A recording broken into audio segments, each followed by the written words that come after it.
င်္ဂလာပါခင်ဗျာဒီ comment လေးလာပြီးတော့မှဖြေပေးပါမယ်ဆိုတော့ဒီ video မှာဒီစလုံးလေးကိုကျွန်တော်တို့အတူတူလေ့လာသွားကြပါမယ်ကဲအဲ့တော့ပထမဆုံးဘယ်လိုဖတ်တယ်လဲဆိုတာကိုကျွန်တော်တို့အရင်ကြည့်ပါမယ်ဒီစလုံးကို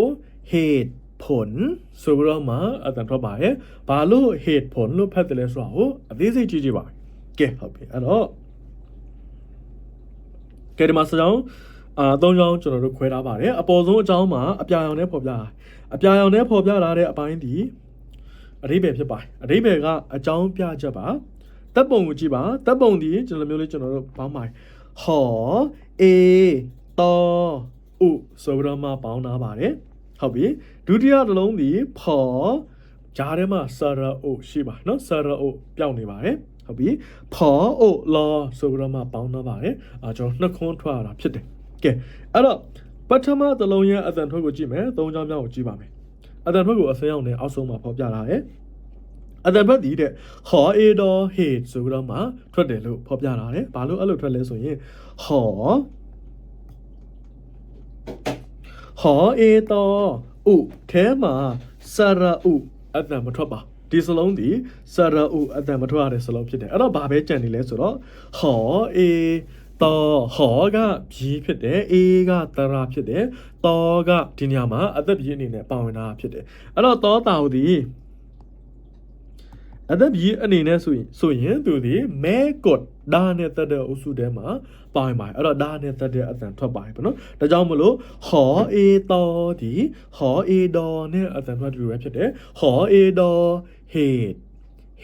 ဆိုတဲ့အတန်ထွက်ပါတယ်ပြီးတော့လို့ရှိရင်ညာဘက်တစ်လုံးဖော်အိုလော်လင်ကအသက်ကြီးအနေနဲ့ဆိုရင်သူဒီ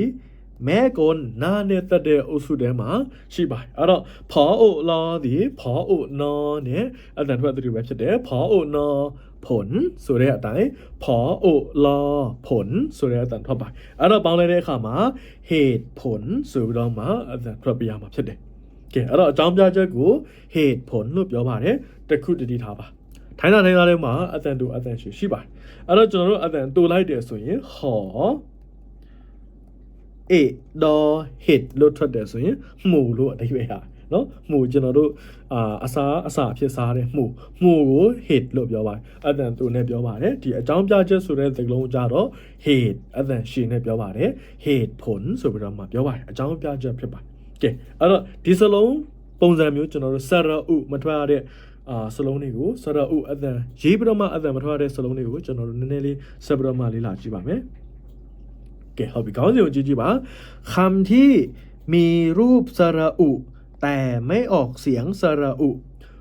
ตระပါဝင်ပြီးอุตระအတန်မထွက်ရတော့စကားလုံးများကဲအဲ့တော့ကျွန်တော်တို့ဘယ်ဘက်မှာကွယ်နေရနော်စလုံးပေါင်းတပ်ပုံအနီရောင်နဲ့ပေါ်ပြတာဟာဒီစလုံးပေါင်းတပ်ပုံအလဲကအစိမ်းအောင်ဒီအတန်ထွက်ညာဘက်ကအစိမ်းအောင်ဒီအဓိပ္ပာယ်ဖြစ်ပါတယ်တလုံးချင်းစီသွားပါမယ်အပေါ်ဆုံးကတလုံးဒီစောနာကကျွန်တော်ပေါင်းလိုက်တဲ့စလုံးပဲစရဥအတန်မထွက်ဘူးဆိုတော့ဟောအေတော်ဒီဟောအေတော်ဆိုတဲ့အတန်မထွက်ပါတယ်ဟေ့တလုံးနဲ့ဆိုရင်အဖြစ်ပြက်အကြောင်းလို့အဓိပ္ပာယ်ရနော်စောနာကကျွန်တော်ပြောလိုက်တာဒီเหตุผลကကြတော့အကြောင်းပြချက်sorry အဲ့တော့ကျွန်တော်တို့အကြောင်းရင်းလို့လည်းပြောလို့ရသေးတယ်ဥပမာရှေ့မှာ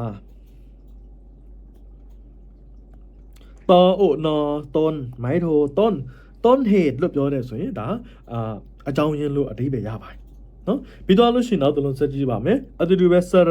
ဥအတန်မထွက်ပါဘူးစရဥအတန်မထွက်ဘူးဆိုတော့ကောအေတော်ဒီကောအေတော်ဆိုတဲ့အတန်နဲ့အတူတူပဲထွက်ပါတယ်ကေဆိုတဲ့အတန်ဖြစ်ပါတယ်ကေကကြတော့ပါဠိစကားလုံးကနေလာတာဖြစ်တယ်ထိုင်းတူထိုင်းဘာသာပြန်ရမယ်ပေါ့နော်အဲ့တော့ကေကအဓိပ္ပာယ်အမျိုးမျိုးထွက်ပါတယ်ပထမသလုံးဒီထုံကကြတော့အလံလို့အဓိပ္ပာယ်ရတယ်ဒုတိယသလုံးဒီယော့ကကြတော့အထွတ်အထိပ်ကိုပြောတာဖြစ်တယ်ဥမာတောင်ထိပ်လို့ပြောမယ်ဆိုရင်ယော့ဖူးခါဆိုပြီးတော့မှပြောလို့ရပါတယ်ပြီးတော့လို့ရှိရင်ဒေါကေကကြတော့ဂျိုသလုံးရဲ့နာမည်ပေါ့နော်ညီမလို့ကျွန်တော်ဒီတိုင်းဘာသာပြန်လိုက်မယ်ဆိုရင်ကေဂျိုလို့အဓိပ္ပာယ်ရပါတယ်ဒီစလုံးတစ်ခါမှပြောဘူးပါကဲဟုတ်ပြီအဲ့ဒီအဓိပ္ပာယ်ရှိပါတယ်sorry ပြီးတော့လို့ရှိရင်နောက်တစ်ခုဂျားဖြစ်ပြီးတော့မှနမူနာပြောဖို့ရှိတယ်ကျွန်တော်စကားပြောတဲ့ခါကြလို့ရှိရင်ကဲဆိုတဲ့စကားလုံးတချို့မှာပါနေတာကျွန်တော်သတိထားမိပါလိမ့်မယ်ဥပမာ တတိထားမိတာနော်ဆန္ဒပြောလိုက်တဲ့စကားလုံးပဲတတိထားမိတာတတိပြုမိတာကိုထိုင်းသားထဲမှာစံကေတ်လို့ပြောပါနော်စံကေတ်ကတော်တော်လေးပေါင်းပါရဲ့စောငေါစံကောအေတော်ကေတ်အဲ့ဒါမှစရဥထည့်ရကြမလို့မမားရအောင်ပါပေါ့နော်တခါတည်းကြားလို့ရှိရင်အဲ့လိုမှားတာတွေရှိရဲ့ကဲတော့သတိထားမိတာသတိပြုမိတာသတိထားမိတာကိုစံကေတ်လို့ပြောပါတယ်စရဥထည့်ရေးကြမလို့เนาะဒီအခုကျွန်တော်ပြောနေတဲ့ဒီကေတ်နဲ့စလုံးပေါင်းသက်ပုံမတူအတန်တော့ကတော့တူတယ်ကဲနောက်လုံးစကြည့်ပါမယ်ထုံးစံအတိုင်းစရဥအတန်မထွက်ဘူးဆိုတော့ထောတော်ကအသက်ပြင်းနေနဲ့သုံးပါမယ်ထောတော်ဒီထောတော်နဲ့အတန်ထွက်အတူပဲဖြစ်တယ်အဲ့တော့ထောတော်ထာဆိုတဲ့အတန်ထွက်ပါရဲ့ထာကကြတော့ဒါသိပ္ပံစကားလုံးနော်သိပ္ပံစကားလုံးဟုတ်ပြီ dressing လို့အဓိပ္ပာယ်ရပါတယ် dressing ကကျွန်တော်တို့ chemical element ကိုပြောတာဖြစ်တယ်ကဲအဲ့တော့ထောတော်ထာဆိုတဲ့အတန်ထွက်ပါမယ်ပြီးတော့လို့ရှိရင်နောက်ဆုံးတစ်လုံးထုံးစံအတိုင်းစရဥအတန်မထွက်ဘူးဆိုတော့မော်အေရောကအသက်ပြည့်အနေနဲ့ပါဝင်နေတာဖြစ်တယ်ရောရဒီအသက်ပြည့်အနေနဲ့ဆိုရင်သူဒီမဲကွန်ထဲမှာရှိပါတယ်နားနဲ့တက်တဲ့အုပ်စုနော်နားနဲ့တက်တဲ့အုပ်စုဖြစ်ပါတယ်အဲ့တော့မော်အေမီကနေမော်အေနော်နားနဲ့တက်ပါမယ်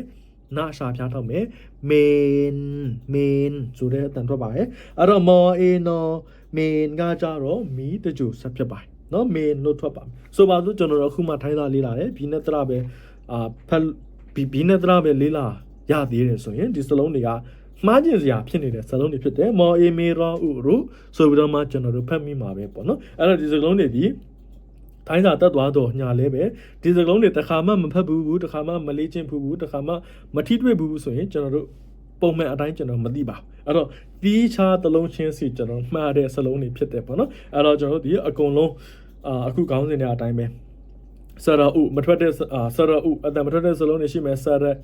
အတန်မထွက်တဲ့စလုံးတွေရှိမယ်ရောရအတန်မထွက်တဲ့စလုံးတွေရှိမယ်စသဖြင့်ပေါ့နော်အဲ့လိုမျိုးစလုံးတွေတီးခြားမှတ်တဲ့စလုံးတွေအများရှိပါအဲ့ဒါတွေအကုန်လုံးတစ်ခါတည်းကျွန်တော်သိမ်းကြုံပြီးမှတ်ဖို့ဆိုတာမလွယ်ပါဘူးဒါကြောင့်မလို့ကိုယ်နဲ့ထိတွေ့တဲ့စလုံးကနေနည်းနည်းချင်းစီကျွန်တော်တို့မှတ်သွားဖို့အကြံပြုပါတယ်ကျေးဇူးတင်ပါတယ်ခင်ဗျာ